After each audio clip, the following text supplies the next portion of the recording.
Karibu mpendwa mfugaji, leo tumekuja na fursa kabambe. Mbele yako tumekuletea mashine zinazotumia sola, umeme pamoja na betri. Haya mayai hapa yatatoka baada ya siku 2 mbele, kwa sababu huwa ninaweka mayai kidogo kidogo.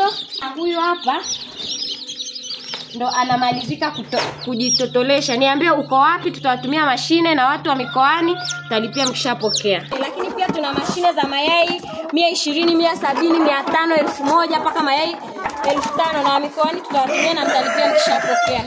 Tunashukuru mteja wetu kwa kutuamini na kwa kufanya biashara na sisi, na ukabidhi mashine ya mayai 70 aenda kapige kazi. Kila la heri mambo kafanikiwe. Karibu tena. Asante sana.